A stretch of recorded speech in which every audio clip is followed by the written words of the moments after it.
The Power Trip is a proud member of the KAIJU Ramen Podcast Network. You can find more phenomenal kaiju and tokusatsu content at kaijuramenmedia.com. What's up, everyone? It is JDF the Green Ranger, and you are listening to The Power Trip. It's morphin' time. Lisa!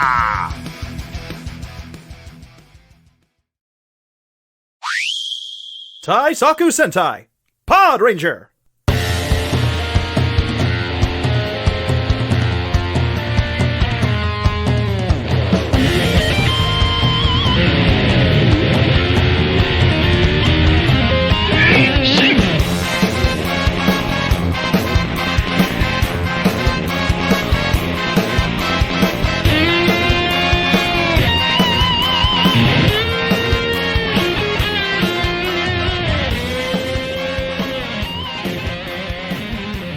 Hello, listeners with attitude, and welcome to another lightning round with your co-host, me, Michael, the guy for Sentai, with my co-host, Mr. Nate Marchand. How are you? Hello.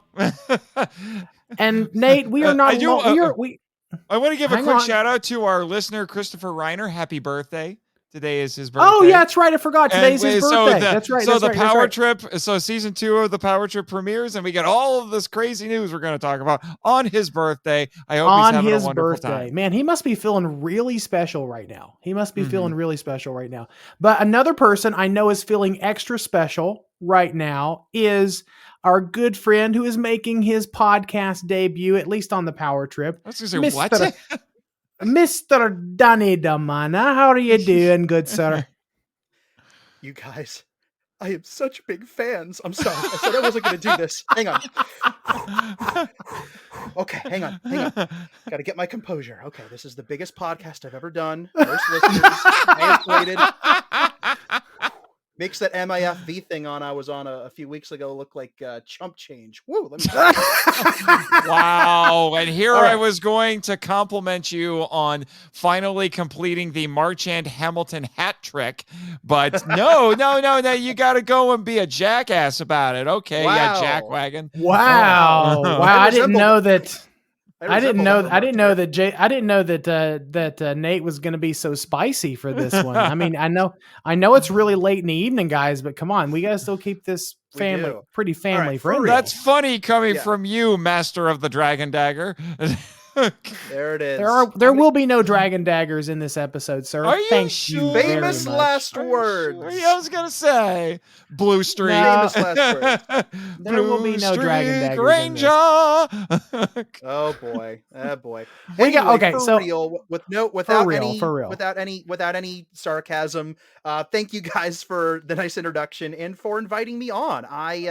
You guys know I'm a big listener. I've been on the other podcast that you guys have hosted, and it is I've told you this off cast. I'm saying it right now to lock it in that listening to season 1 of the Power Trip was absolutely a highlight of 2022 for me.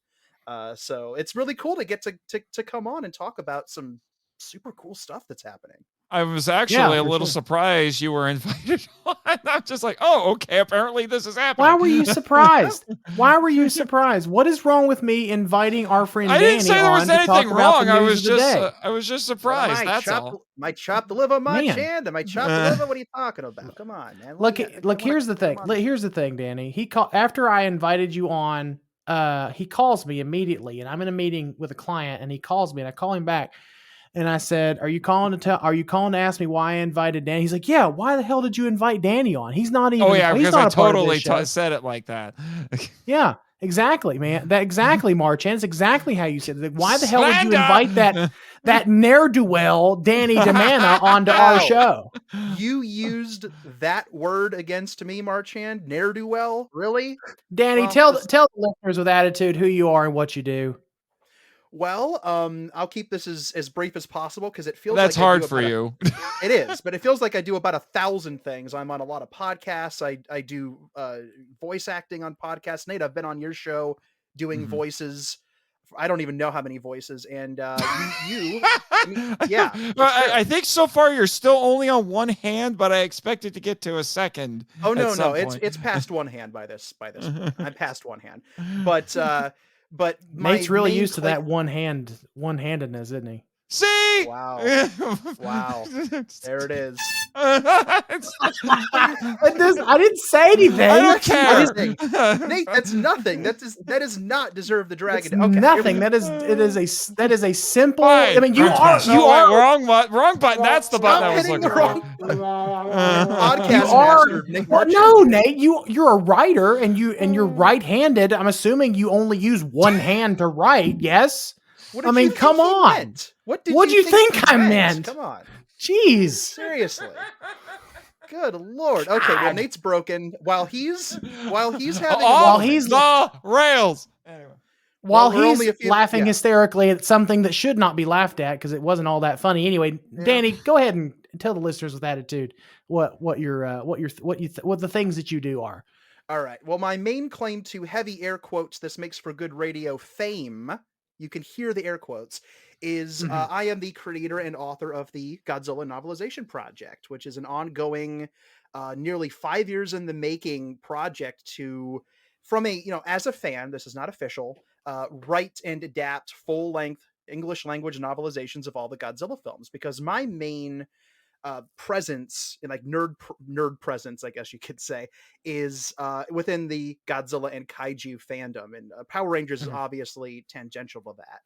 It's it's part of that whole thing, but Godzilla's my main jam. If you see my name floating around online, either my actual name or the Godzilla Novelization Project, or GNP for short, then it'll be something associated with Godzilla for the most part. I've gotten to do a lot of really cool things thanks to my association with that, with the character and with my love for it and all that good stuff. Too much to get into here, but that's my main thing.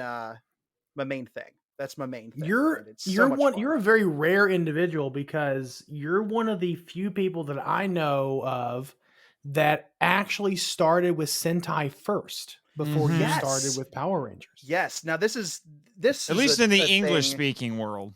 Yeah, it's true. This is way too broad a thing to within the purview of this particular show. Save it for Die Ranger. Yeah.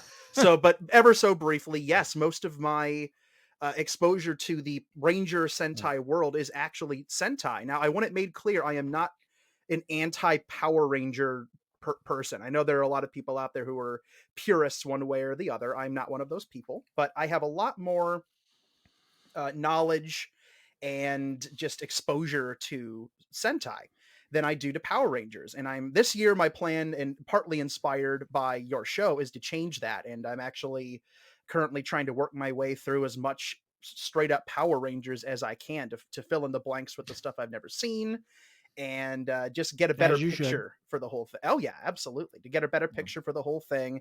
And I love it all. And what really makes me excited is I always love the idea that there's more out there of something within this genre of tokusatsu that I've never seen.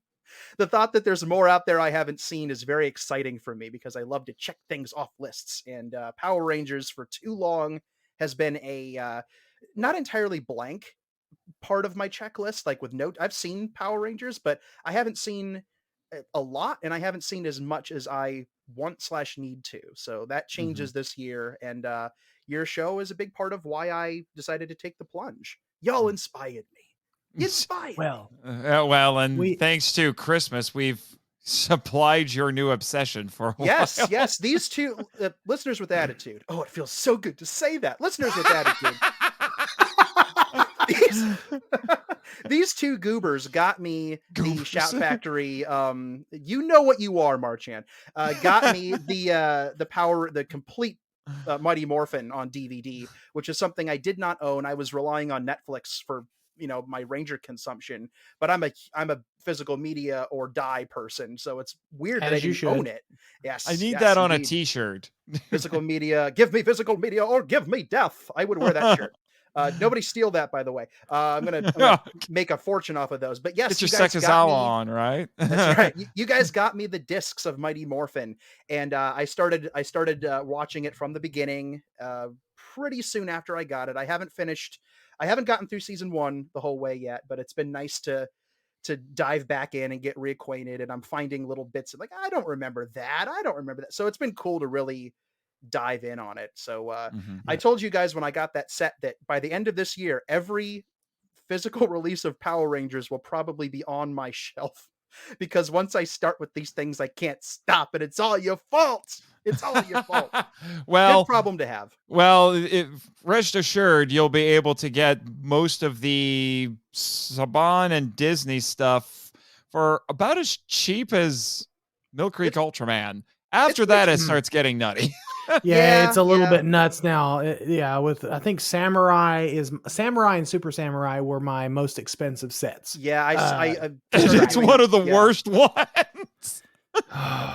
Yeah, I started doing research on the sets, and I saw the prices on those. Yeah. Well, I mean, we'll get to know you a little bit more because you're coming back for a later episode when we talk about Gosei Sentai Die Ranger. And so we'll get to know you a little bit more then. But for this particular lightning round, we have a lot of ground to cover because Mommy and Daddy Hasbro dropped a bunch of stuff on us today. On the same day you guys started talking about Mommy Rita, which I find on the same day, on the same day we started talking about Mommy Repulsa, Mommy and Uncle Aunt and Uncle Hasbro. And I just started Die Ranger, which has leather Mommy and Daddy. Oh boy! Yeah, We'll save it for the. I'll tell you the same thing you tell me. Save it for the show. Save it for the show, Michael. There you go. Save it for the show, Michael. Okay. Great impression. All right, Michael. So what were you saying? So the first few things we can kind of zoom through because it's all product stuff, and I don't know how much of the fan stream that you guys watched today was with some of the. I watched all of it, bro. You watched all of it, Danny? Were you able to watch all of it? Okay. I only saw the Cosmic Fury and 30th anniversary stuff. I need to go back and watch the toy stuff, but I have not done that yet. I mean, some would argue the toy stuff's the most important stuff, but anyway, I don't know. I don't know what you're talking about. It's not like I'm sitting in a room surrounded by toys right now. Makes for great radio, I know, but you know. I always use your quote.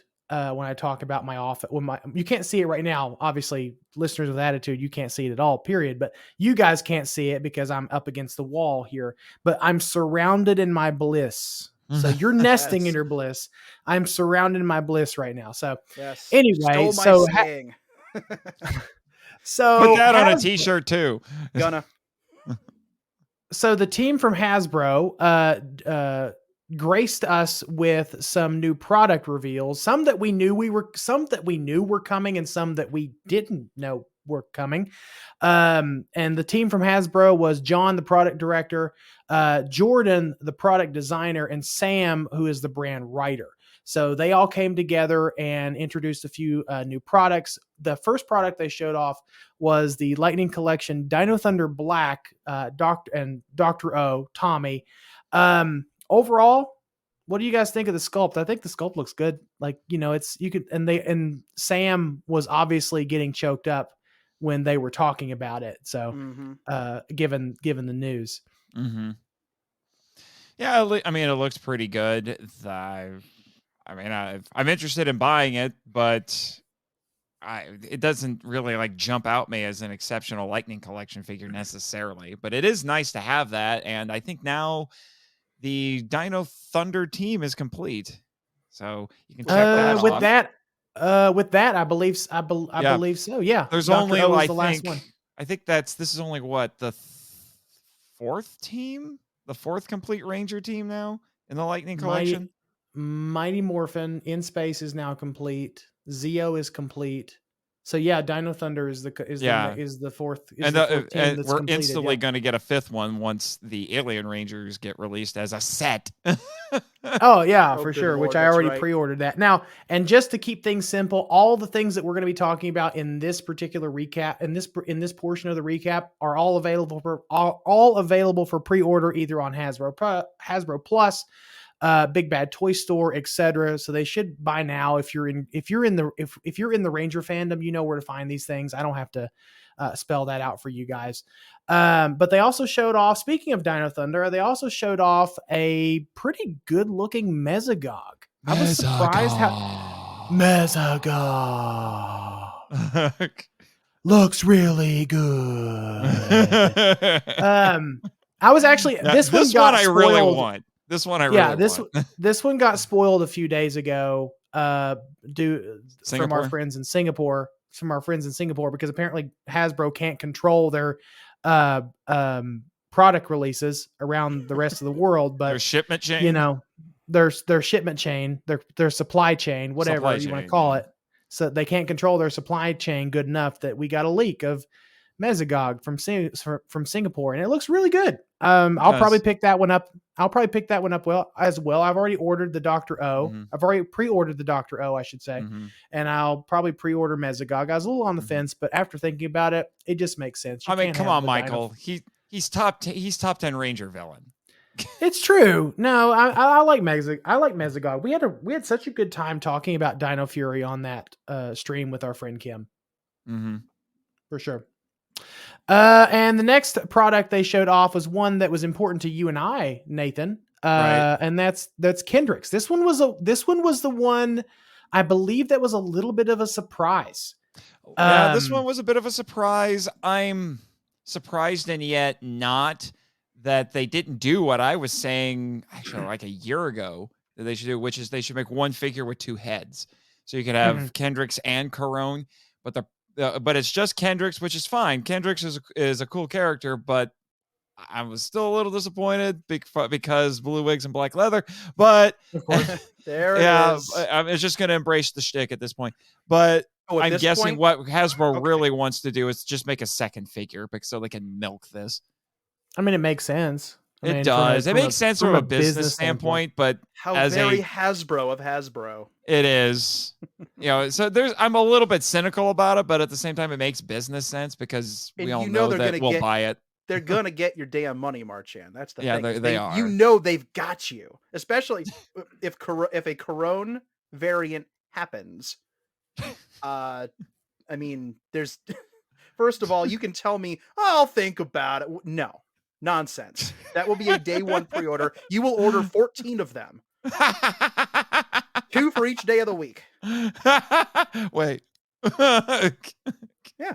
And I'm not trying. And I'm not trying to be that guy. And I'm not trying to actually people and I kind of be a douche about it.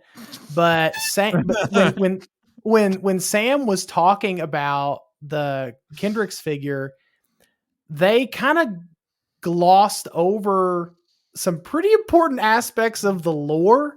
I would say, I mean, I know Nathan, you and I were talking about before we got on cast, you're like, oh, are you actualing these people? I'm like, well, kinda, because what Sam said was, she didn't, she sort of sacrificed herself. Well, not really. She died. She like straight up, she didn't sacrifice herself. She just died. I mean, I guess you could say that she kind of sacrificed herself because she didn't have to go into that into the energy burst. I can't talk right now. I guess she didn't have to do what she did. So I guess she kind of sacrificed herself, but it was kind of an understatement to say, oh, she sacrificed herself when she just died. Right. And then Sam says that she handed over the Quasar saber. No. The Quasar saber just left. You guys can't see this, but Michael is putting his glasses on right now. And well, speaking of glasses, yes, yeah. I mean, okay. So again, I say that it's a nitpick, and I'm just kind of I'm poking fun a little bit because they were in a time crunch. Of course, when you're in a rush like that, you're going to gloss over some stuff. I'm just as a fan, I'm just nitpicking right now, and don't come at me. But speaking of glasses, yes, what makes this one interesting is because you can remove the glasses from the Kendrick's figure. Right. That's which is not the only new figure that they're making that has removable glasses, because we'll get to that in a second, but I just find that interesting. That's a new feature that they're adding. This is what I see in the future of Power Rangers toy collectors. A lot of missing glasses. A lot of eBay scalpers trying to sell used Kendrick's figures. Glasses, yes. Sans glasses not included. Yes. They are lost in the carpet. Yes. You will never find them again. Oh no! And then you'll have those people who will just sell the glasses for about $20. Yeah. Oh, you're right. Kendrick's glasses, $500 plus shipping. Yes. Oh Like no, it's $2.99. really funny. Like the Power Rangers toy fandom is really interesting because like you'll see people post online. It's like, hey, does anyone have the left Triceratops antler for sale?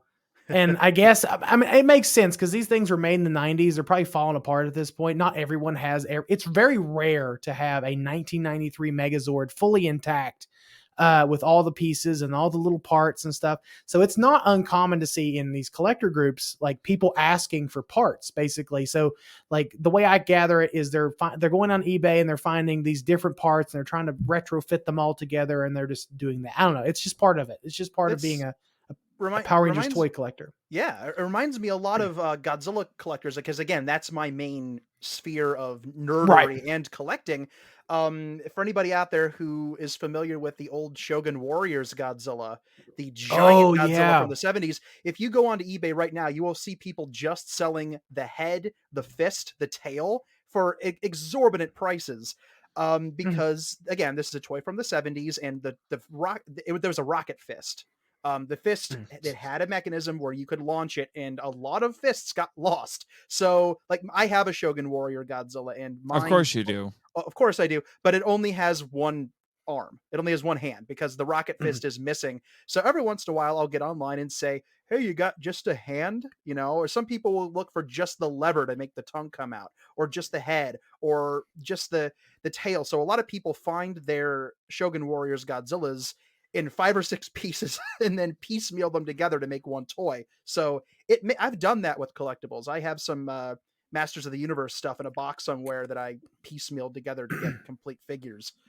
So yeah, it's definitely a thing. It's the sacrifices we make to collect toys. It is. And like some of the, like, especially some of those 90s toys, like the 90s Zord toys, like they came with so many like small little parts that, yeah, over time they're either going to break or they're going to get lost and fall off, you know, etc. Yeah. So it just makes sense. It's just a minor little observation.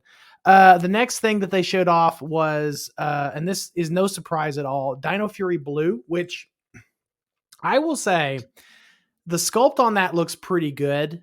The face sculpt in particular looks really good. It actually looks like Kai Moya, who coincidentally showed off the figure and he seemed genuinely excited to see himself in action figure form. And I'm sitting there like, but you've already been you've already seen yourself. You've already been an action figure.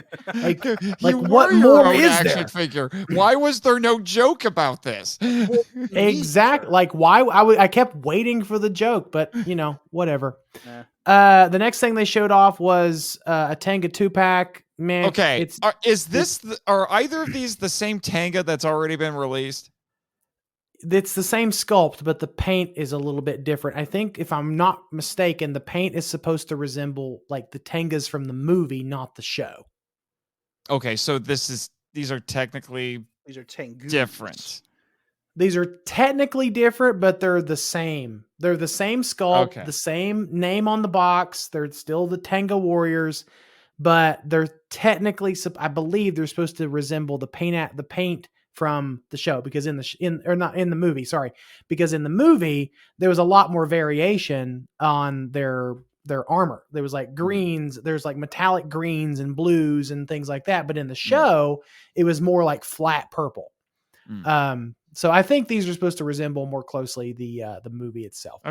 But the star of the show, outside of we'll get to the 30th anniversary stuff here in a minute, but the star of the show, at least for the Lightning collection, was the Zord Ascension Project's Astro Megazord, which is still up for pre-order. So Nathan, how much? Let me ask you this: how much? Just how much do you want this thing? This little hunk of plastic and die cast? I wanted it when it was announced, but when they showed it off on the stream, I'm like, oh, good Lord, this is better than I thought. Thing's huge. It's gigantic. Huge. It has little mini figures that could go in the cockpits. It's just, there's so many things. It has the little shuttle that you can dock into the thing. It's just, I did not know how detailed this was going to be. I was shocked. I'm like, this is, it's tapping into my love of Transformers now too, so you can actually transform. Because you and I said this on that In Space episode. the in-space Megazord, the Astro Megazord, is beautifully simple. I'm really impressed by the Astro Megazord. Honestly, that thing is huge. It's like I think I wrote down in the notes it was like over 14 a foot tall for sure. Yeah, it's over a foot tall. It's like 14.5 inches, approximately 37 centimeters. Yeah, something like that. and this is the third Zap figure that they've done, and it's like 2 or 3 inches taller than the other ones because they compared it to the OG Megazord, and it towers over it. It just makes me wonder how big the Thunder Megazord's going to be when they finally get around to that, because the Thunder Megazord was a beefy figure back in the day too. You have to rent that sucker its own apartment. Right. So Danny, you're going to have to rent an apartment for your collection. Yeah, don't tell me. I'm already looking at prices locally. Just some of the specs for the Astro Megazord, just to keep us on track. It's appropriate because it's celebrating the 25th anniversary of In Space, which Jordan on the stream, I think it was the product designer, noted that was super important to him to have something from In Space for the 25th anniversary. It also it's the box design is also done by Tracy Chang. Good Lord. That box was gorgeous. My gosh. Oh, the box is fantastic. Like, oh my gosh. They're really trying to incentivize people to keep the packaging. It's brilliant. So the box design was done by Tracy Chang, with help from Subject Zero that did the interior box art. It comes with a bunch of accessories, the mini rangers, the sword, the blaster, the shield, etc. What you would expect, alternate hands. And it looks like this is going to be a Q2 release. So this is still up for pre-order. I actually, after the stream and they showed it off, I was like, well, crap, I'm just going to do it. So I pre-ordered it. I got mine pre-ordered through Big Bad Toy Store. So it's a Q2 release for anyone interested. Are you hoping to get Big Bad Toy Store as a sponsor? I'm detecting sponsorship. Well, I mean, if they want to sponsor, if Big Bad Toy Store wants to sponsor this podcast, I will totally take it. Like, even if Hasbro Pulse, if they want to sponsor this podcast, I'll totally take it. Like, I will take back any bad thing I've ever said about Hasbro Pulse if they just sponsor this show. And the only person who calls is Jay. Well, I mean, I like Jay. Jay's a good people. Toku Toy Town people, give him money. Yeah, Toku Toy Town. I'm going to talk about a person who's taken a lot of my paychecks over the last couple of years, Jay. Oh, I'm still paying off some stuff. I still got to pay him for my Marmot Godzilla Tower. But that's neither here nor there. Okay. Oh boy, I know that story. Wow. Oh yeah, I still got to pay him for that. He's got you by both of them. That's all I'm gonna say. He gave me a good. He actually gave me a pretty good deal on it. He gave me a pretty good deal on it. Anyway, Indeed. Yeah. Anyway. So, just to keep us on track, the big deal of why we are gathered together here to talk about Power Rangers. We are gathered here together to talk. Well, we are gathered. Well, we are gathered here today to celebrate 12. Anyway. Bold, biblical, and refreshingly practical. How many of our in-jokes are we just going to plaster all over this episode to thoroughly confuse everyone? Okay, fine. All right, fine. I'm trying to keep us on track, people, but I can't. I guess having Danny on here was a mistake. I warned you. Wow. Anyway. Wow. I've been power shamed live on the air. At least I got a badum-tish out of it, you know? Yeah, that's true. That's true. Anyway, the 30th anniversary stuff. So next, the Hasbro team transitioned to talking about the 30th anniversary. And this is stuff we've seen before. The conversation was led by Alan, who is their brand creative, and Loretta, who is their product designer. And they talked about some of the remastered figures that we've already seen leaks for. We've already seen it leaked for Mighty Morphin Blue, Billy Cranston. And today they showed off Mighty Morphin Yellow Trini with some enhancements. And so that's the whole point of these remastered figures, is the enhancements to the sculpt, particularly the pinless, I guess apparently pinless. I don't collect articulated figures that much, but apparently pinless figures, or pinless joints, I should say, are a big deal. Danny, right. You're more into the articulated stuff than I am. Ball joints all the way.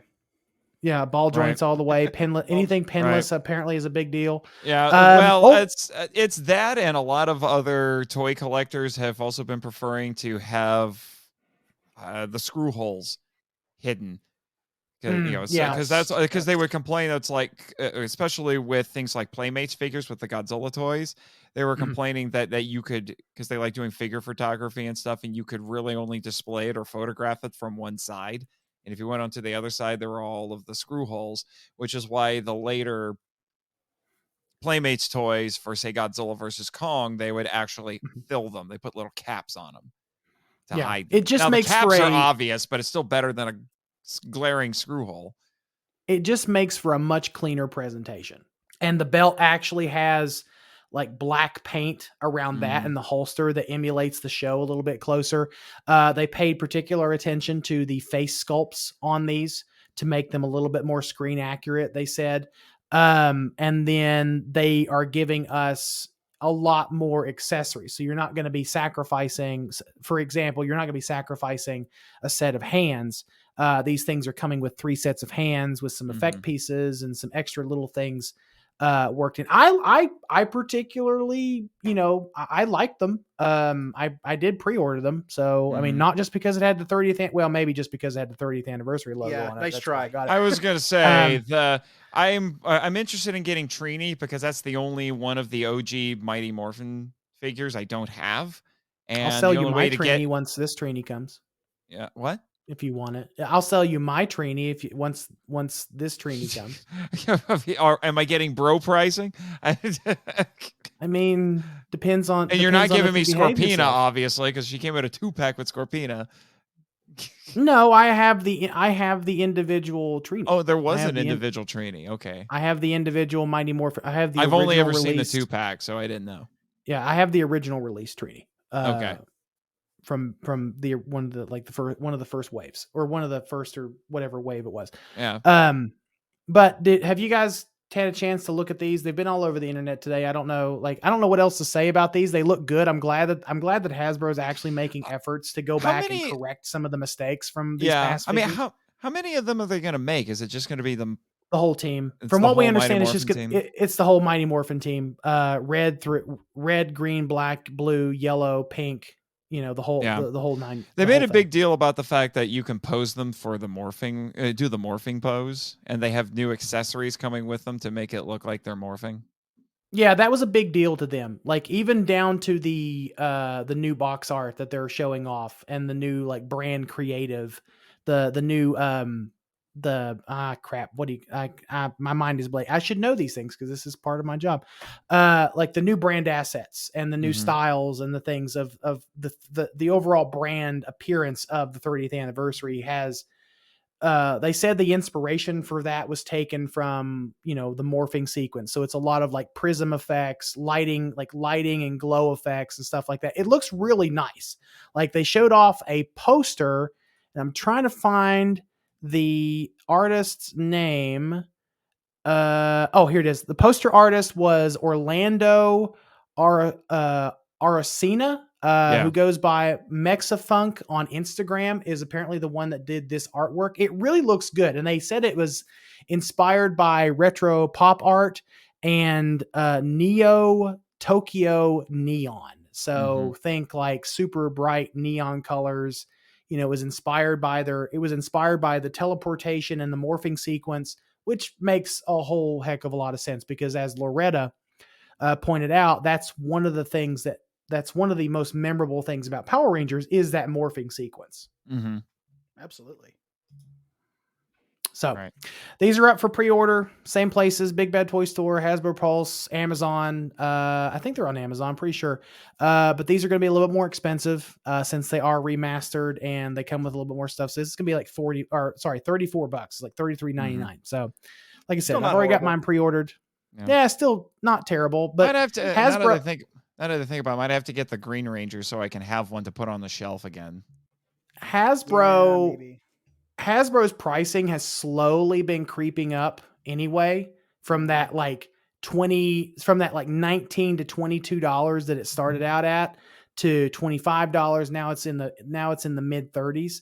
So they've been slowly creeping up in price. So is everything, though. Right. But now we're to the meat and potatoes of this conversation, but which is our main discussion point, which is the Power Rangers 30th anniversary special, Once and Always, and the interview with the Cosmic Fury team. So I'm actually so during this interview, Sam, the representative from Hasbro, they conducted an interview with Simon Bennett, who is the executive producer of Cosmic Fury and Once and Always, Rebecca Barnes, who is one of the writers for the 30th anniversary and Cosmic Fury, and Alwyn Dale, who is also a writer for the special and Cosmic Fury. So they did a fun little 20-minute interview talking about everything about the 30th anniversary and talking about Cosmic Fury, and we got some teases and some little things here and there. So I want to start with Danny, because you watched the interview. What did you think about let's specifically talk about the 30th anniversary. What did you think about that part of the interview?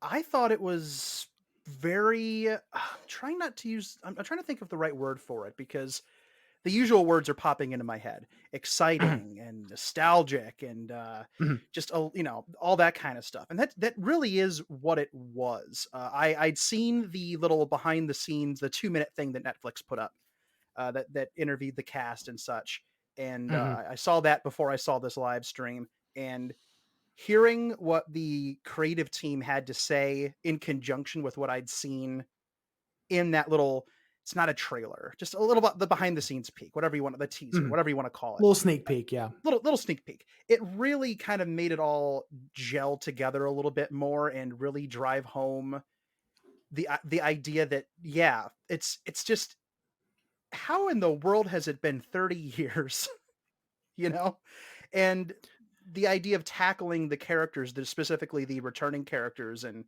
talking about where they've been and what they've been doing now that they're adults, as if they weren't technically adults in Mighty Morphin anyway.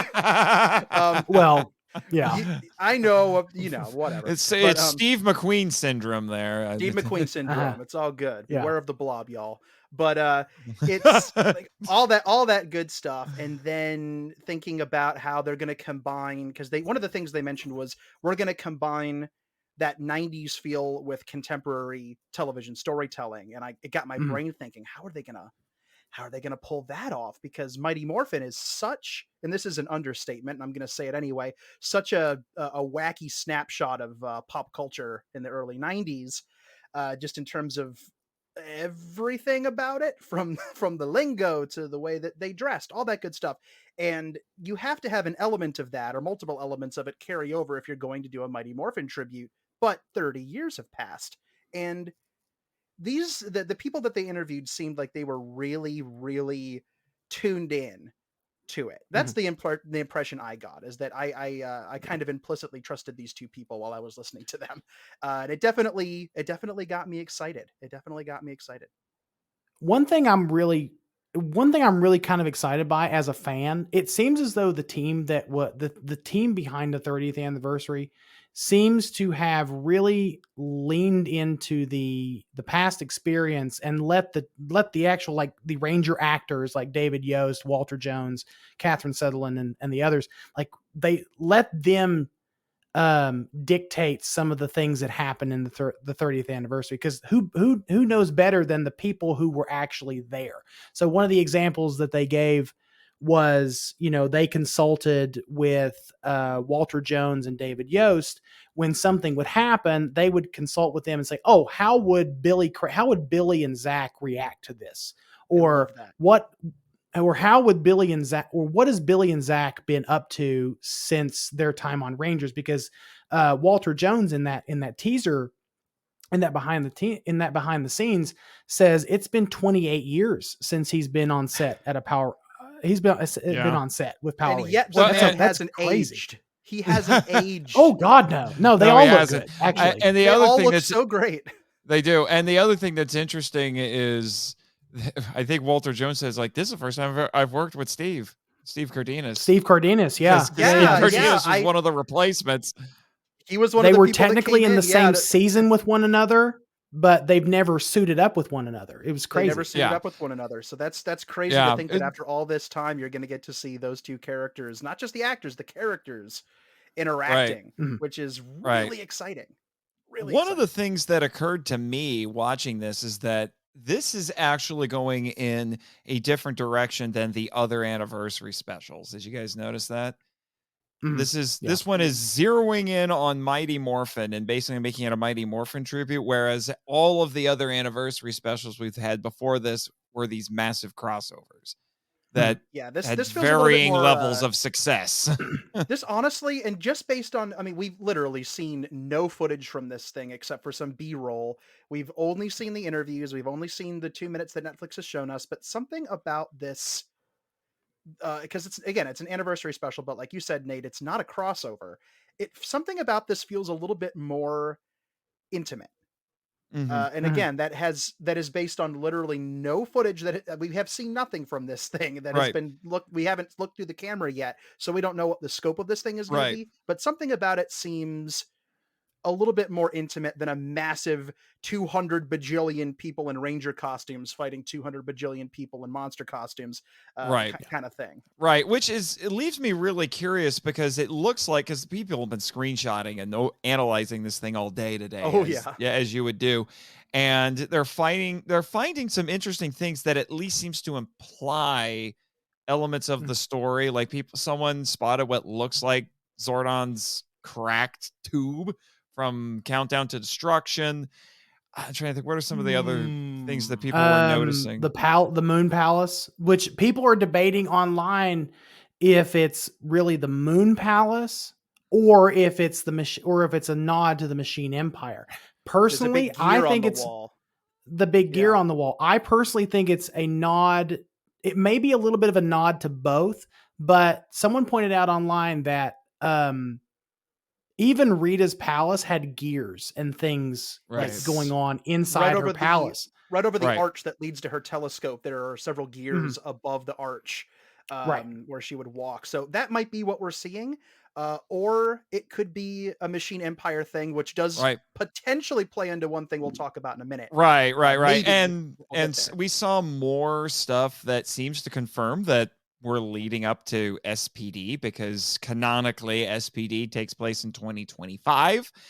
And, we're not quite there yet, but I think we've now seen 2 people in SPA. So instead of Space Patrol Delta, it's probably Space Patrol Alpha. So it's a different division. And we've seen Adam and Aisha in those uniforms. So we're getting other Rangers from Mighty Morphin. They're just not apparently on the team, because we do have Zach and Adam. So we have both Mighty Morphin Black Rangers, but Adam is in SPA, which and then Aisha is yellow, but and we'll get to that. Apparently Trini has a daughter, because that's how they're accounting for Trini. We'll get to May in just a minute, but there's also another kind of green elephant in the room in some of that B-roll footage that we're all because that was the most surprising thing. It's like, wait, what? How? Like he was just there. He was just there, very matter of fact. He was just there, And now, I don't if it's. Go ahead, Danny. Finish your thought. Maybe a flashback. Is it a flashback? Could it be a flashback? Maybe. This is something that occurred to me after I watched the clip again for like the second or third time, and just the way that it was so beautifully set up to resemble a Mighty Morphin episode, and the setting looked like a Mighty Morphin hilltop. You have putties running around. There's a very brief glimpse of Rita's hat in that sequence on the hill. Her headdress. We'll get to Rita. Yeah, we'll get to Rita in a second. But it looked so like. Are we looking at a flashback? Did they film a flashback where something happens that, like, maybe something happens to one of the 2 returning or several returning MMPR characters that plays into what happens 30 years later? Maybe we're looking at a recreation of a battle we never saw from MMPR. Could that be why Green is there so matter-of-factly? Or are we looking at something that's happening, quote unquote, right now, currently in the story, and that raises the question of what are they going to do with Green? What's going on? And I mean, My that's thought a has my yeah. thought has always been because, and I'm gonna gloss over this quickly because I don't want to dwell on it. But earlier today, Mhm. Bat and the Sun said that no, that is not that is not JDF in that uniform, Which we which knew. we Yeah. knew that. And I respect those guys at Bat and the Sun, but it just came off as very like matter of fact and like kind of wet blankety. It did. Given how excited fans were to like today was not the day to do that in my humble opinion. But it just makes me wonder if they won't take old ADR from Jason David Frank and just Mhm. use it.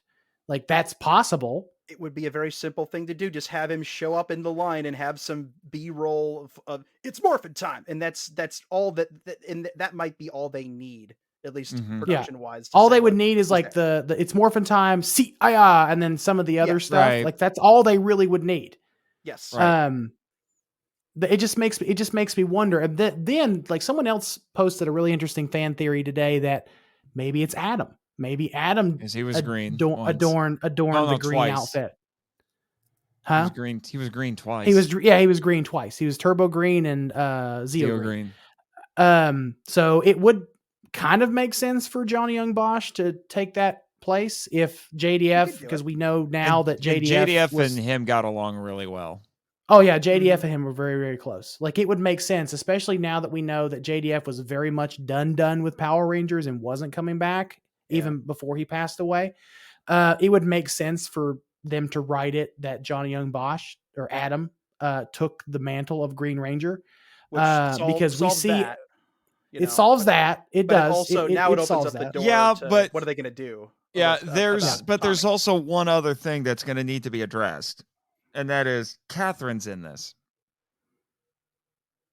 Okay, so Catherine's because canonically they're together.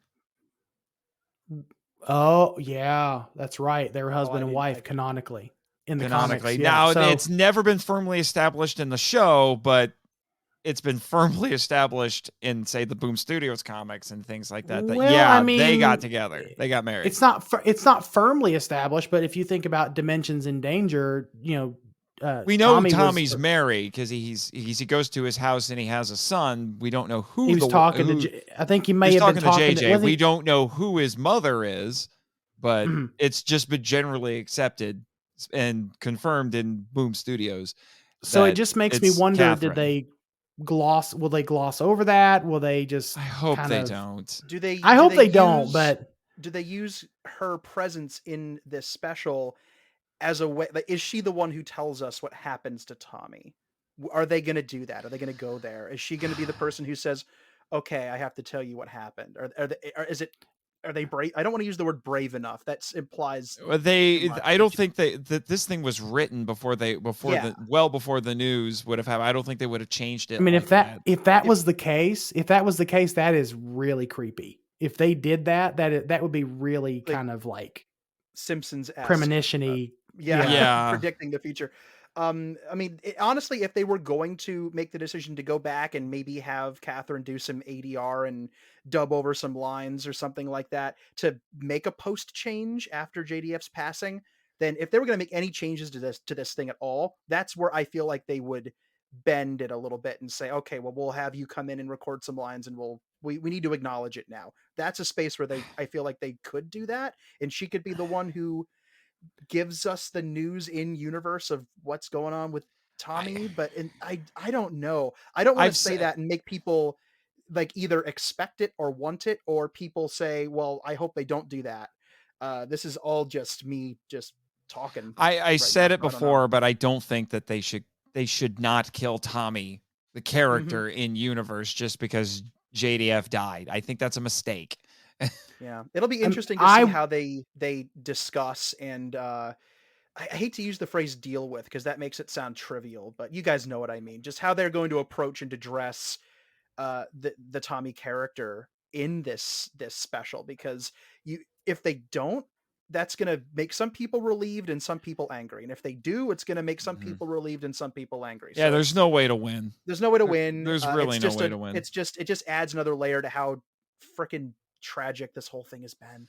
It is. It's just, I don't know. It's not yeah. like, well, I don't want to go into that, because that'll send us down a rabbit trail about we got to move on to how to happier handle things, it. man. But yeah, but it's.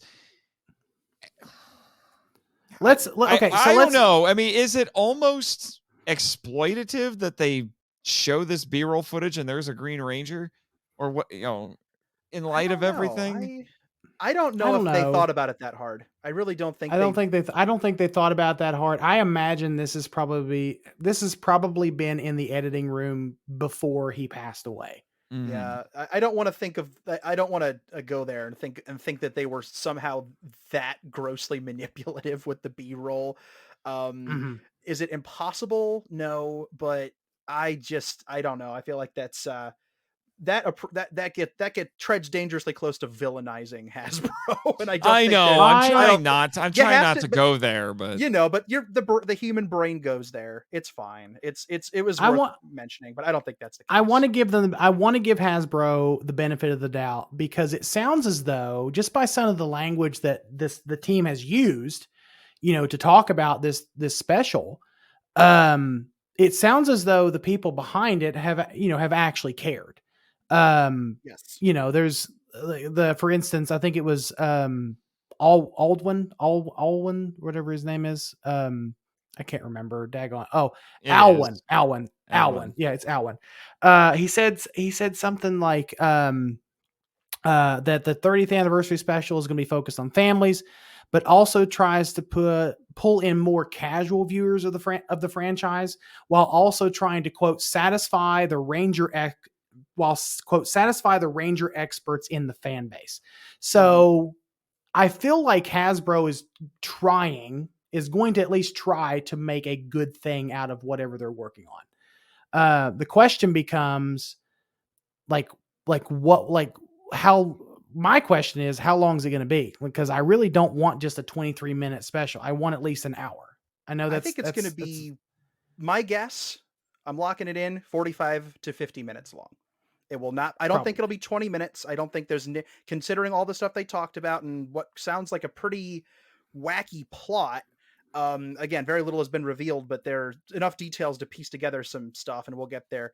But I don't think 25 minutes is nearly long enough. And I don't think, especially considering they said as originally assembled, writing wise, the thing was feature length, but they had to cut it down. So it will, and technically, in order to be, qualify as feature length, an hour is 80 minutes. Length. So it's less than that. If you're an hour, you are arguably feature length. So I'm going to say less than an hour, probably 45 to 50 minutes. It probably won't be a nice round number. It'll be somewhere in the middle, and it'll be like 2 episodes of MMPR put together, maybe an episode and 2/3. Right. Would it be nice to get as much time with these characters? Yeah. Would it be nice to get as much time with these characters as possible? Yes. But if it doesn't need to be any longer, then that's fine. Well, I guess we'll just have to wait and find out. But it does sound like a lot's going on in this. If I had my druthers, I would want it to be like 90 minutes, no less than 90 minutes, but that's probably not going to happen. Some major things. I want to touch on some major things too. We're also going to get we're going to get Trini's daughter. And so one of the images that came out through that Entertainment Weekly write-up about this special was, you see Billy, May, and Walter, I believe. Mm-hmm. I believe it was Walt. I'm pretty sure it was Walter. I have to look at the image. Yeah, it's Billy, May, and Zach. Next to what appears to be a version 2 of the Rad Bug. I can't believe of all that was things a nice they're surprise. bringing that back. Yeah. I mean, who knew? Okay, that's fine. But the big thing that people are really honing in on is the fact that what they're appearing to be standing in what appears to be a graveyard. So that implies I didn't even notice that. Oh no. I was too distracted by the dang Rad Bug. They're standing in what appears to be a cemetery. So, but not for JDF. It'll be for Trini. No, Not for for Trini, JDF. for It'll Trini. be for Trini. Yeah. Wow, that is gonna be hard to watch in a good way, hopefully. But wow, because and you guys can correct me if I'm wrong about this. There's no, they've never acknowledged Trini not being alive in Ramen. No, they Not haven't. They have real- never. no. Other than a little title card in They had an the title episode of card. Time Force, the episode that aired right after she died. Tui Trang died. That's the only time that they've done it. We have seen Mighty Morphin Yellow a couple of times since then, but they've never said which Mighty Morphin Yellow it was. Yeah, they've always been very ambiguous about it. They danced around it, and it sounds they like danced around it, so we don't know if it was Aisha or if it was Trini. They're gonna. Okay, so it really looking like they're gonna go there, and wow, that's gonna be an emotional moment. That's gonna be. Ooh, okay. Yeah. Wow. I mean, I don't know. What do you guys? I'm sitting here rambling. What do you guys think about that? I mean, I think we have been expecting this for months ever since Charlie. I think it's Charlie Kirsch, not Charlie Kirsch. Is it? Yeah.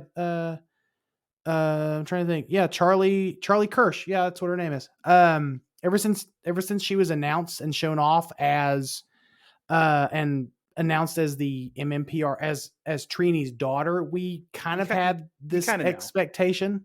Yeah, we've had this expectation. We kind of yeah. So I personally, I want them to go there. I really do. Me too. I want them to go there because that's something that the writing team mentioned is they're playing, there's obviously going to be those little nostalgia moments. There's going to be those little Easter eggs and those lines. They're going to say the thing and it's going to try to strike. I think the writing team said something like they've tried to strike a balance between 90s nostalgia and today's writing style and today's type of script writing. So that makes me excited and a little nervous at the same time because because we all know how campy the 90s writing style for Power Rangers was. So I'm wondering how they're going to address it. And I'm a little bit nervous about it. Well, and I would be curious because I hinted at it a little bit before I knew we were going to talk about the Trini stuff, which is I have seen this move done before, at least in big genre franchises. I think there's been some run-of-the-mill TV shows that have handled it, where if an actor dies, the character is written off the show and usually dies too. But the last time I can think of that this was done in a big... Huh? We'll look at Paul Walker. I said Paul Walker, yeah. But the one I was thinking of was Leonard Nimoy in Star Trek Beyond. Because he died between Into Darkness and Beyond, and they actually wrote that in to the film, and it was handled remarkably well. And I was okay with it because it gives Spock the character an ending. A little bit of closure. It gives a closure. Like, this is the end of his story. Yeah, we can still tell stories before this that take place before this, but this is the end of Spock's story. And they used it to further along a character arc for Zachary Quinto's Spock, not Leonard Nimoy Spock, Zachary Quinto's Spock in that movie. So I give them credit there for doing it. And it was done very lovingly. You could tell that the people who were doing it was like, yeah, we love Leonard Nimoy and we love this character and we wanted to pay tribute in this. I think they'll do something similar with Trini. I think that's what we'll end up seeing. It's going to be a tearjerker. Ain't no way of avoiding that, but it's been, I mean, because goodness, she passed in 2000? Early 2001. 2001. Yeah. So it's been over 20 years. And it was a car accident. Yeah, it was. It still sucks. 20 years. Oh, it does. That still sucks. Yeah. I'm interested to see. I almost said excited. This is not something to get excited over necessarily, but you know what I mean. Just I'm interested to see what they do with it and how they how they approach it. I think it'll be my feeling is that it's going to be emotional in the best way and a really special way to honor her, because you can't do 30 years of MMPR without bringing up Trini. You can't do it. I think that to Nate's point, what he was talking about just now, I think that we're going to get closure with Trini. Mm-hmm. I'm really scared. I don't think we're going to get, I don't think we're going to get closure with JDF and Tommy. I just tentatively agree with that. I think that it's been time for Trini. I think the 30th anniversary is a good time to take that step and to go there in universe. But the JDF thing is still so raw. Yeah. And just and awful. Controversial. Good Lord. We may not get closure for that till the 40th anniversary. It might not be the right time, and we're just gonna have to, I guess, hope that the right ideas and the right cooler heads prevail with the decision making behind the scenes when it comes to how to approach that. Right. Yeah. Now I want to pivot to some happier things. Yes. So this will be the first Power Rangers project that does not use Japanese footage.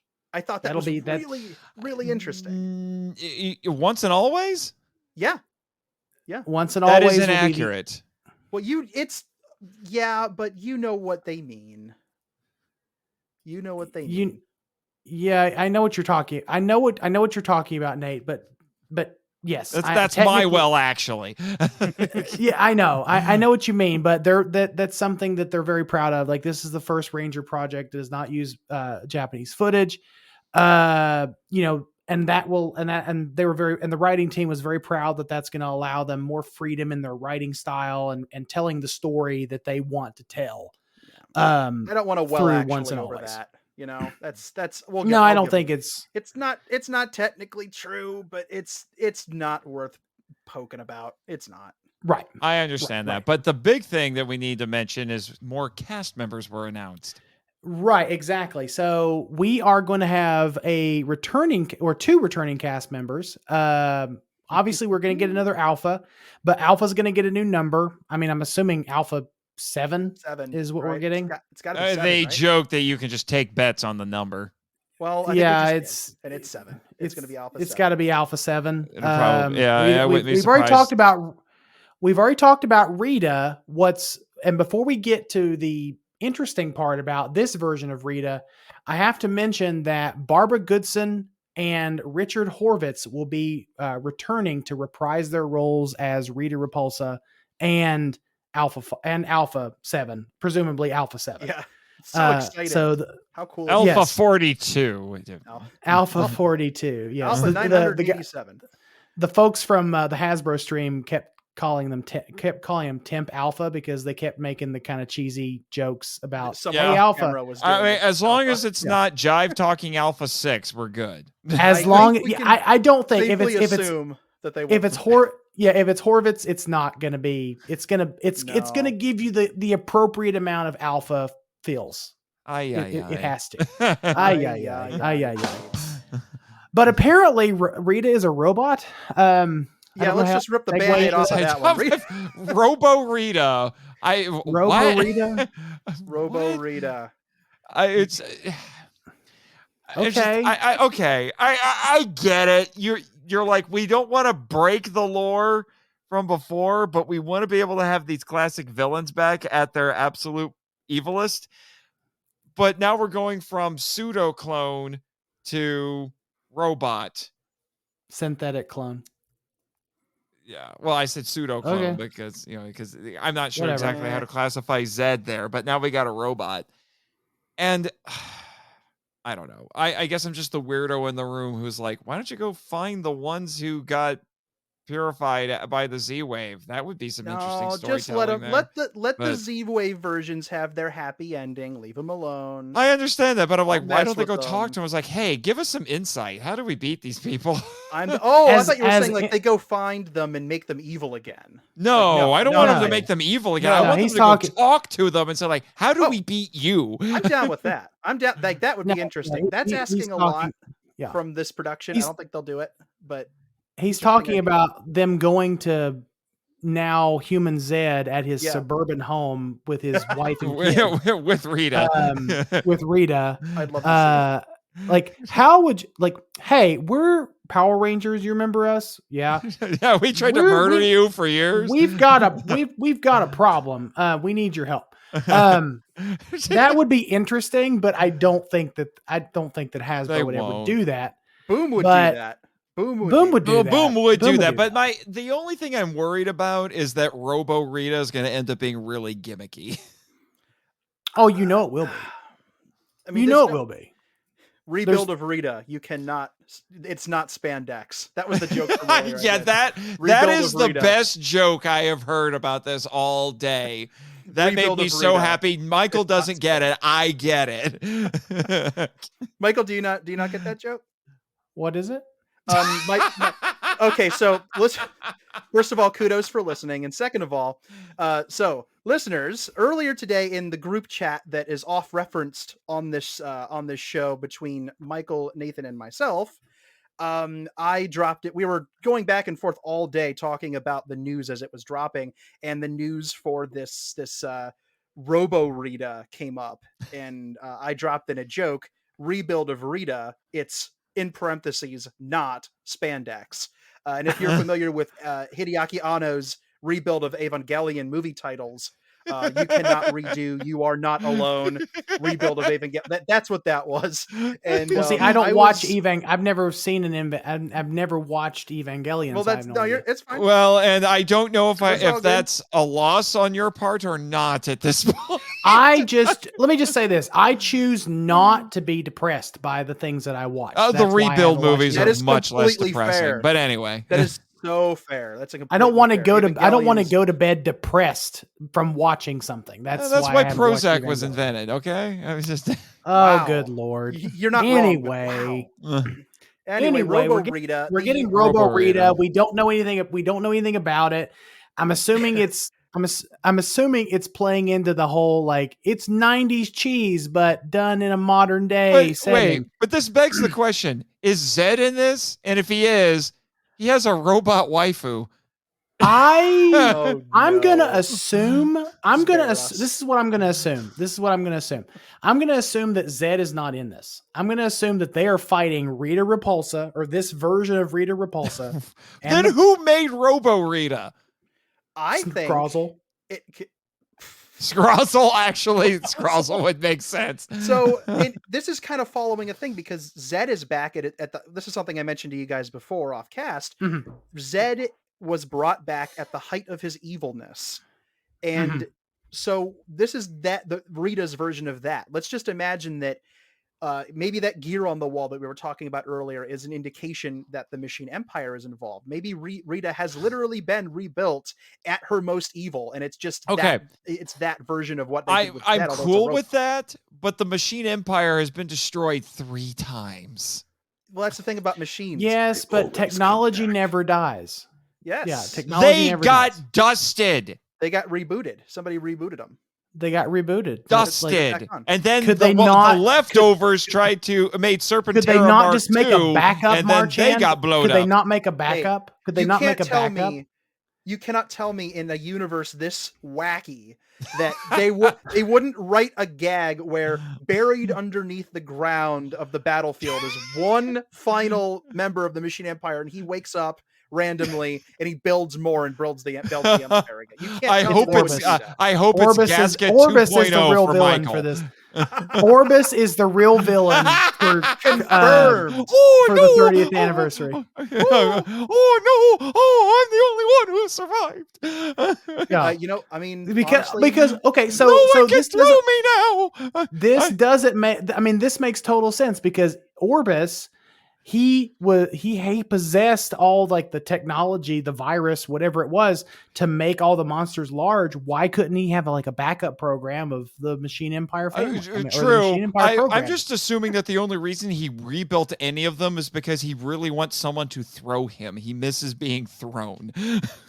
And Rita That is a has- notoriously is good that a- thrower. So it Yes, makes she sense. is. Maybe. See, so that's how he's thinking. He's like, I will make a robot of Rita, and she will throw me because I will be on her wand. Yeah, like she spends a lot of her time throwing. She throws things. It's what she does. Like, I think It's what I she think does. It's what she's good at. what she's good It's at. her favorite part. It's her favorite part. It's her favorite. It's her favorite part. So we it is her recently favorite part. Yeah. Now the question becomes: can Robo Rita pray to Lokar? I mean, Die Satan. I mean, Lokar and get help. Boy. So all I'm boy. imagining is, okay, you guys remember the Big Bang Theory episode where Sheldon is just a computer on a Segway and it's just his face? 'cause he doesn't wanna leave his room? Yes. Imagine that, but wearing Rita's hair and cone bra, just kind of being wheeled around. There you go, Robo Rita. It's like, wait a minute, his name is suddenly escaping me, but Armin Zola. It's Armin Zola from from Marvel Comics. There it is. Oh boy. There it is. Arnim Zola, excuse me. We got anything else to mention for this 30th anniversary? Yeah, thing? we got a couple more we got a couple quick things here. They're using the Ron Wasserman theme. Yay. Yes. Please give Ron more money. Yes, please pay Ron. Please pay Ron. There is a new updated version of the 1990s logo, which looks fantastic. Looks awesome. Like we've already talked about, David Yost and Walter Jones and a lot of these past Ranger actors were very involved in writing and helping consult on this project, and who better to do it than them, obviously. I can think of nobody else. But the most important thing is we actually get a release date. I'm really shocked that they actually gave us a release date. I fully expected at the end of that little behind the scenes trailer to say coming soon or coming this fall or coming this spring or whatever. No, April 19th is the day. Sometime. Coming sometime. Like that bastard at the Godzilla Day stream. Coming sometime. Wow. Anyway, but April 19th. Yeah. April 19th. So we've already adjusted the schedule. Yeah. So which means April 25th, we will, that will be one episode. You will still get a Sentai episode that month. It will be, April. That will be O Ranger, but no comic book that time, because we said whenever there's new Ranger stuff that month, you get Ranger stuff and Sentai. The Ranger stuff takes precedent over the comics when there's Ranger stuff. Right. And that's going to be a fast turnaround because we're looking at like less than a week. We're going to try to get this done in less than a week. Like full-fledged episode just on this. Right. In a week. So we'll watch it together, and we'll take a day, we'll digest it, and then we'll talk about it and try to get our thoughts together and all that stuff. But it being almost an hour, we can put that together pretty quickly, I think. So but April 19th, we spent 3 hours talking about a 2-hour movie. This is true. Anyway, so let's move on to, I know we're getting a little bit short on time. I wanted to keep this fairly short. So let's talk about all the updates to Cosmic Fury, which is the new hotness coming out this year. Nate, I'll let you start the conversation on Cosmic Fury since I let Danny start for the 30th. Right. I'm still trying to figure some things out. I'm wondering if the 30th anniversary special is going to dovetail into this, because we were initially hearing that the old Rangers were going to be in Cosmic Fury. We thought Cosmic Fury was going to be the 30th anniversary thing. Mm-hmm. And now it looks like not quite the case. You were getting 2 projects. Yeah. We're getting 2 projects. So a lot of stuff that we already knew was confirmed. 10 episodes, no filler, and things like that. We were promised surprises. We were told that it's going to take risks and bring the Power Rangers they've always wanted to see. I think that was Simon Bennett who said that, right?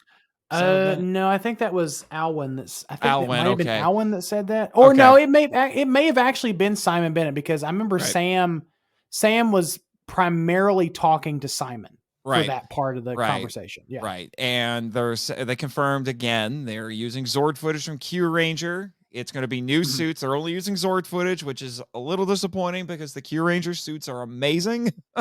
Mhm. Yeah. But Well, we'll get to the suits in a minute. yeah, but no, like I said, no filler. And it sounds like this is being designed, personally, from what I'm saying, this is being designed from the ground up to be a streaming series, because they're saying it's Yes. going to be It's very interconnected and there's going to be cliffhangers and big stakes and all of that. And I think this is, technically the first time we've seen a Ranger television series designed specifically for streaming. Because even Dino Fury, even in its second season, when it went exclusively to Netflix, it was still structured like a network TV show. Well, like a yeah, traditional because it was network still TV show. because it was still strapped to Nickelodeon at that point. Yeah. So it was still kind of structured that way. One thing that stood out to me while Sam was interviewing Mr. Bennett, and that's Mr. Bennett went on to say that story comes first. We aren't at the mercy of something pre-existing, and he said that after saying that this is a completely new project. The only thing they're taking from Q Ranger is the Zord footage. All right. At the risk of getting perilously close to hitting my favorite button,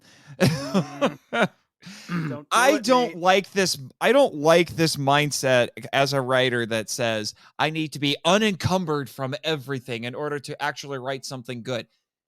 No, you don't. In fact, some of the best writing in the really ever came about because the writers were under some sort of constraint. They couldn't just do anything they wanted, because it forces you to be more creative.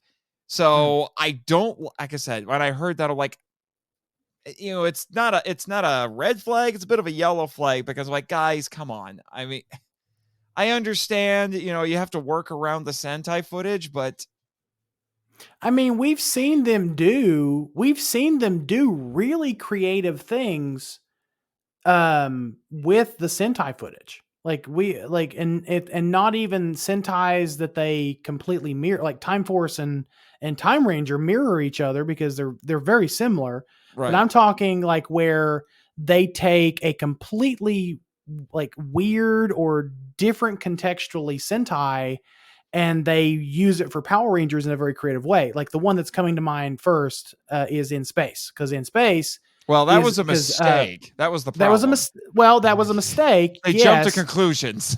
But it ended up working in their favor because Mega Ranger is virtual reality and video games. In Space is In space. Mm-hmm. So it just it lent itself to that. But I'm trying to think of one where the Sentai was completely different. RPM. RPM. There we go. That's the obvious example. That's right. So RPM is completely different. Right. So RPM, or even wasn't Go Busters? Wasn't Go Busters completely different from Beast Morphers? No, Go Busters actually pretty close to what Beast Morphers did. So RPM and Go Onger. So like we've seen, to use that as an example, we've seen them do really creative things with very unique Sentais. I just don't understand why they couldn't at least try, because I agree with you, Nathan. I love the Q Ranger suits way more than I like these new Cosmic Fury suits. And the other Sentai people thought they were going to use for this was Kira Major. The Kira Major suits are great too. Oh, Kira Major suits are a lot of fun. I love the Kira Major suits. I think I like the Kira Major suits more than the Q Ranger suits because they're a little bit more on the traditional like Super Sentai Power Rangers aesthetic. They are with the spandex and all that. So, so we've got these new ones. They're basically souped up, upgraded versions in terms of design, anyway, of the Dino Fury suits, which it just doesn't excite me all that much, even though there's some nice flourishes with some of them. I have to ask your guys' opinion. We've seen the footage. We saw them show off a little preview of the new suits and everything. Like the Cosmic Fury cast at the end of that interview showed off themselves in the new suits.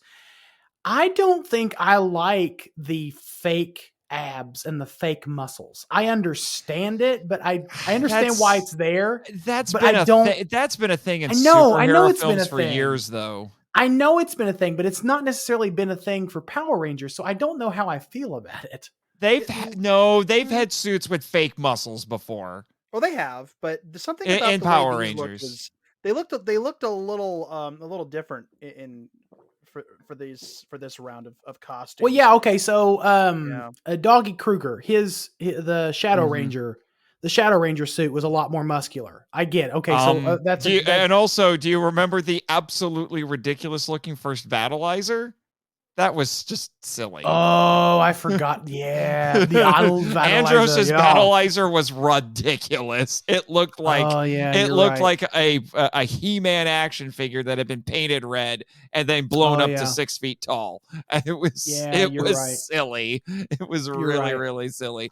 Maybe, but I mean, even the old movie, actually, really. Either the 95 movie or the 2017 movie to a certain extent played around with the fake musculature. I don't count the 2017 movie. It was all CGI. Oh, no, it wasn't. No, it wasn't. You're right. It was practical effects. You're right. I'm sorry. Well, actually, I'm sorry. I got that wrong. I'm so used to you slipped back into 2020 Michael, 2021 Michael, who hated the movie. All right, let's go. Let's move on. Come on. We don't have to argue about that anymore. I know. Like, we've already argued about that enough. Hey, all I'm saying is I'm okay with the synthetic, with the fake muscles, so long as there are no nipples. No power nipples. Nipples were bad enough. You wanted nipples, didn't you, Michael?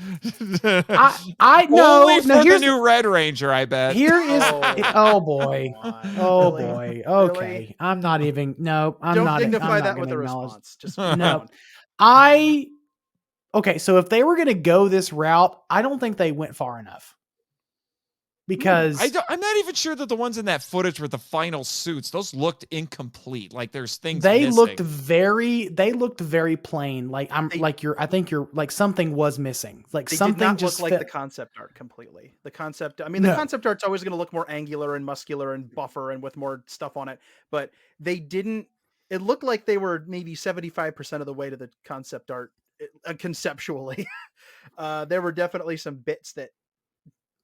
It looked like there were some bits missing. The chests were very plain, I thought, on a lot. Yeah, that's why I'm saying I hope those are not the final suits because the concept art looked way better. Well, even if they are the final suits, they might look completely different under different lighting conditions with different camera angles. Those could have been final, and the visual effects. We gotta remember too. That's also true. Like visual effects will be laid on top of these. Like but Michael, they don't look bad. They don't look bad. They don't. But Michael, we got to address one very important thing. Are we talking about Zato being the Zenith Ranger now? Is that what you're talking about? Yes, I'm getting to that. Which, by the way, that is a really cool name. It is actually really cool. I have to give cool name, but no, I have to give the team at Cosmic Fury props for that because the Zenith Ranger being the name of Zato's new Ranger form. That's actually really cool. It is really cool, but he has a cape. Michael.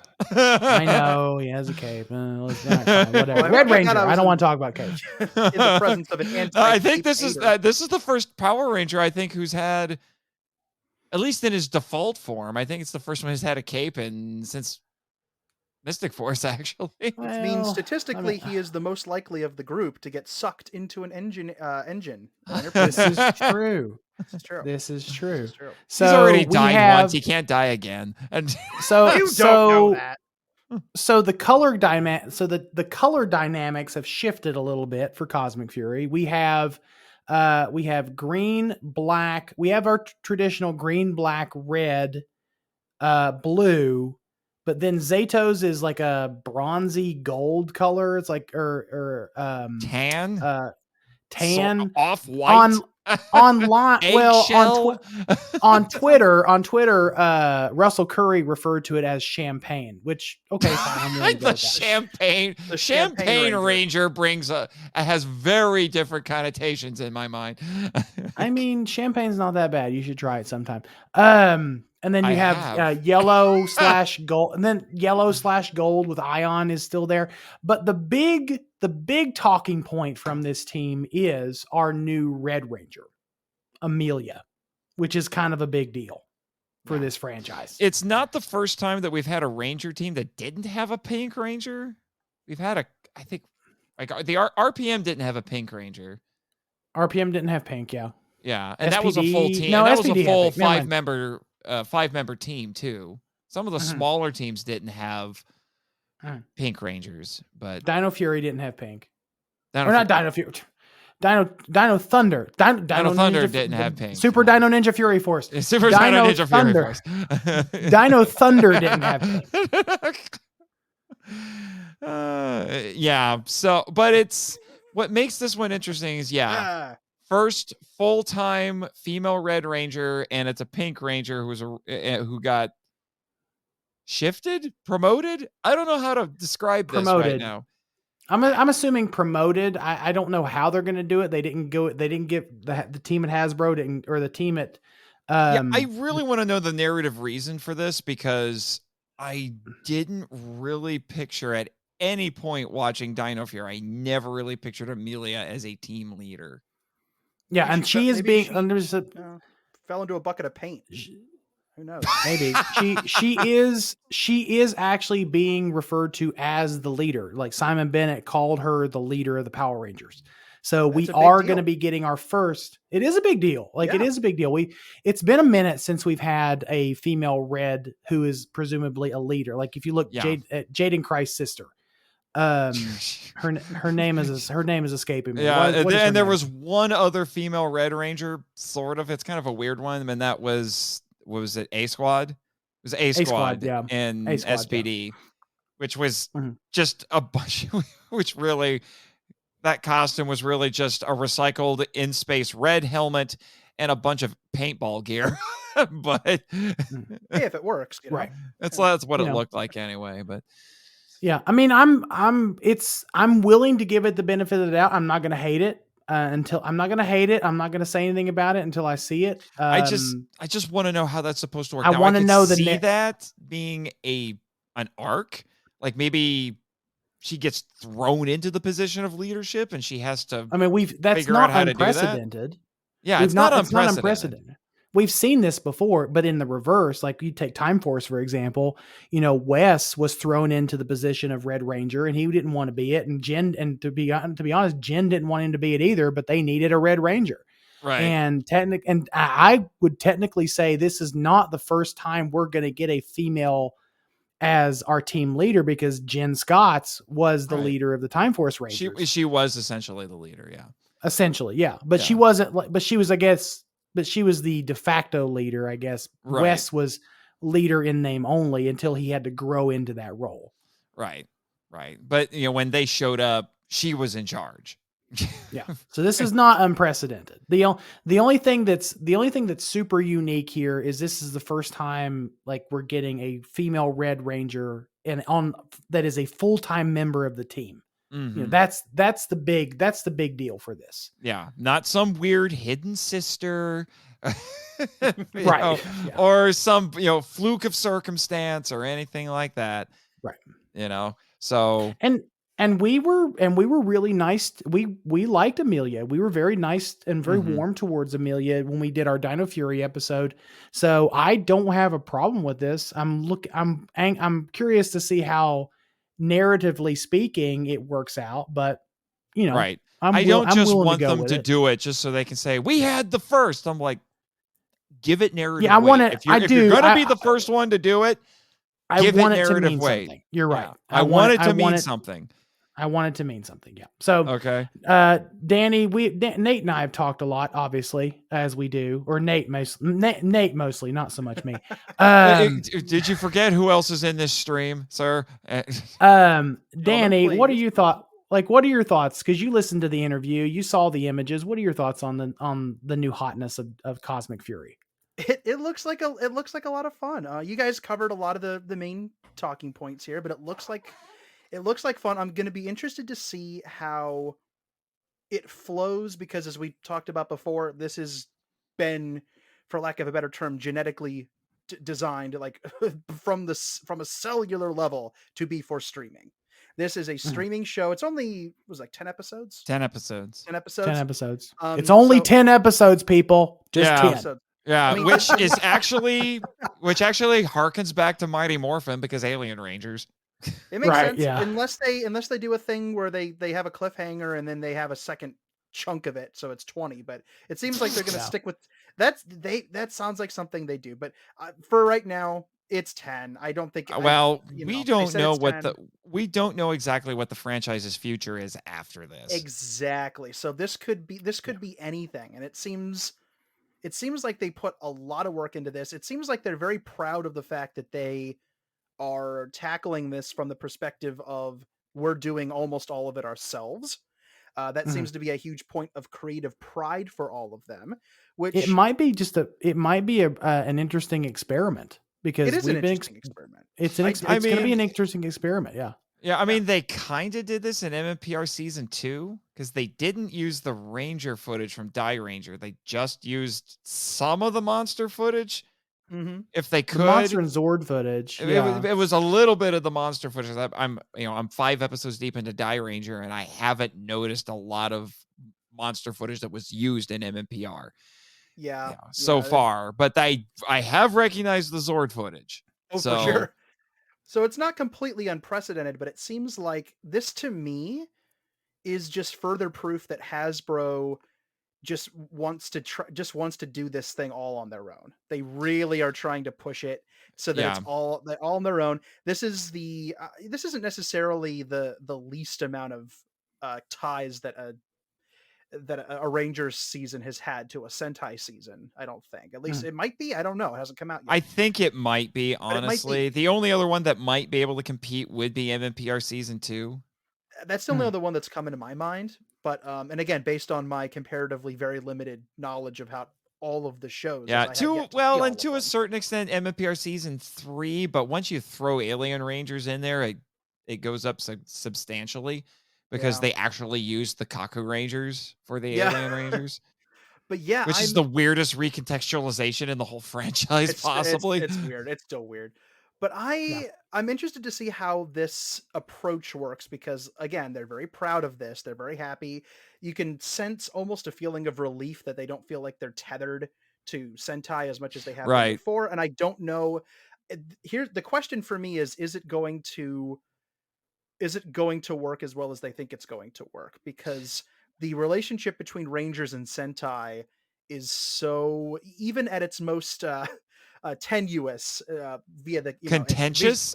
Not contentious, but tenuous vis-a-vis. Well, connection. I mean, it's what I understand. It's still important. Yeah. From what I understand, there's still a good relationship between Toei, the Sentai team, and Rangers. That's what I understand as well. But if they're really, because again, we don't know what the rest of the next chunk of this franchise is going to look like and what the relationship with Toei will be. Could we be looking at a situation where Hasbro handles everything, but they use Toei's staff to help design things that Hasbro builds and Toei doesn't? Or they just reuse the props and costumes, but not costumes, footage. I don't know. Who knows? It seems like they're really trying to make it their own jam.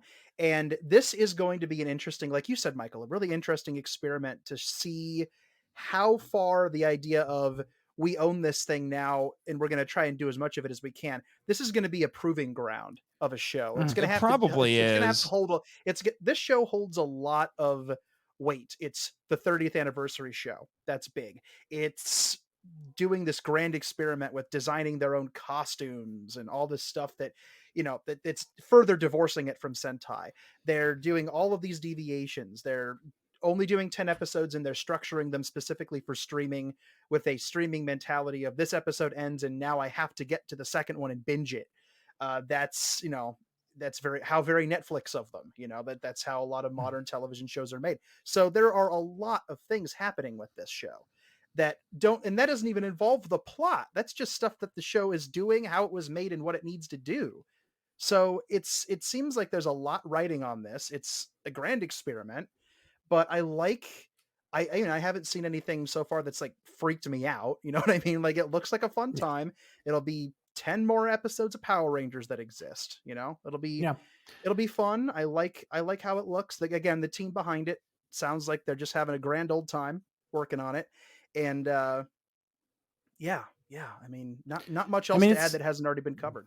there's going to be a lot of eyes on this, and I know that Hasbro, it wants to make the best product it can, because they're not going into it thinking, oh, we're just going to torpedo the franchise. No, of No, course not. they want to do it. They want to do a good job. And by all intents and purposes, everything that I saw today, from the actors and actresses, those past Ranger actors and actresses talking about the 30th anniversary special, Once and Always, to the team talking about Cosmic Fury, it sounds as though they want to make a good product. They're excited about the product. I remember, like, Catherine Sutherland, so sweet. She seems like such a sweet woman. She's like, Mhm. she's like, it's so nostalgic. It's so nostalgic back to, I can't remember exactly what she said, but it was very sweet. Basically saying it's so nostalgic to come back to our Power Rangers set and be with her friends and be doing the thing together again. And it's like, I really trust those people to make a good product. So we'll see. But Danny, thank you for coming on here such late notice and joining us for this conversation. Oh, it was my pleasure. Yeah, man, I appreciate you. So just really quickly, anywhere you want people to find you? Well, if the Godzilla chunk of the Tokusatsu sphere is your jam, and you like what I mentioned earlier about writing, like the idea of reading a Godzilla movie as a book, definitely go to GodzillaNovelizationProject.com, and all the books are in progress, and B, there to read for free. I charge nothing because I can't, because Toho would hurt me. So I will not. Would say no, ho. Toho would say no, ho. So all of my projects are there. There are links to all the other crazy things I do on the press and appearances page of that website. You can hear me all over the place on podcasts. Like I said before, Nate, I've been on like every episode of your show ever. Yeah, I've been, and on your brother's show, on Michael's show, I've been on multiple of Michael's shows. This is the third show I've been on that Nate has hosted, and the third that Michael has hosted. So yes, wow. So this is I definitely the Power broke Trip is the Godzilla versus Kong of your Hamilton March End hat trick. My belt, it's a first for everything. Heavy weighs the belt. Let me just say that. It's a lot of podcasts, a lot of stuff. If you want to follow along with my shenanigans and my personal writing and stuff like that, definitely follow me on Twitter at Danzilla93_GNP. Follow the Godzilla Novelization Project on Facebook. If you like what you read, head over to Patreon so you can help support my writing endeavors and the acquisition of research materials, stuff like that. And listen to your podcast. And listen to my podcast. I host a podcast for Patreon called Monster Musings, which a couple weeks ago hit its 50th episode. And I'm also currently in the process. Thank you for the dance, Nate. You don't know what you just missed, guys. It was magical. But or horrifying. I thought it was awkward and creepy, but okay, no, it was. But I was trying to be nice. But I can still dance better than you. This is true. I'm not even. You've never even seen me dance, and I can attest to the fact that you are right. Oh, I sir. was talking about Michael, not you. Oh, well, you're still right about me. That's Michael. I don't know. I've never seen Michael dance. But anyway, I'm going to wrap this up because it's getting late. But I'm also currently in the process of trying to get my my dusty YouTube channel up to snuff. So I'm very gradually uploading little clips from the Monster Musings podcast, like maybe 5-10 minute clips onto KAIJU, which is what a weird name. I know, but I thought it was funny, so I used it. That's my YouTube Are you channel. Trying to start a new religion? I'm not gonna say no. Not gonna say yes either. You have to subscribe and like to find out. Anyway, no, I'm not gonna do that. But yeah, I'm gradually uploading little bits and pieces of things there. And again, if you want to hear me wax philosophical on monster movies and other things, definitely go to the GNP's press and appearances page. You'll find a list of all the articles I've written for KAIJU Ramen Media and KAIJU Ramen Magazine, and you'll find other podcasts I've been on. That's the place to go. If hearing my voice continuously talk over and over and over again about monster movies is your jam. But yeah, I have to go now add this podcast to that list. But yeah, thank you guys so much. Up to date at this point? No, it's very out of date. I have to add more stuff to it, but yeah, now I can add Power Trip to it. Thank you guys so much for inviting me to come on and nerd out a little bit on this stuff, particularly the 30th anniversary. Just, you know, that's gonna everything for 30th anniversary, but the special in particular, that's the thing that really piqued my interest. Seeing all those guys back in costume again, I'm excited to see it, and I'm excited to see what you guys have to say on your episode. That'll be cool. Well, thank you, Danny. It was always a pleasure, and thank you, listeners with attitude, for sticking around with us for this very special lightning round episode. Be sure to look out for our next mainline episode on the Power Trip, which we will be discussing Sentai KAIJU Ranger. So keep on. No, it's a comic episode. Oh no, KAIJU Ranger's next. Sorry, no, we've recorded so far ahead. I know my own. I know my own damn show, Nathan. Come on. Wow. So. If you ever want a different co-host. So keep an eye on your podcatchers for our next mainline episode, which we'll be discussing KAIJU Ranger. And until next time, may the power protect you. Thank you for listening to The Power Trip, a podcast produced and hosted by Michael Hamilton and Nathan Marchand. If you'd like to send us feedback, email us at powertrippod@gmail.com. Follow us on Twitter, where our handle is @ThePowerTripPod, and join our official Facebook group, Power Rangers Legacy. Subscribe to us on Apple Podcasts, Spotify, YouTube, and other great podcatchers. The podcast logo was designed by Rebecca Hudgens. Follow her on Instagram at super_R_illustrations. Our theme song was created by JP Gant. Follow him on Twitter at HomebrewedSD. We also use tracks from Super Sentai Complete Works 30th Anniversary album. All film and audio clips belong to their respective copyright holders, and no infringement is intended or implied. The Power Trip has no association with Toei Company Limited, Saban Entertainment, or Hasbro. Please rate and review us on Apple Podcasts, Spotify, or Podchaser to spread the word about the show. And until next time, see ya!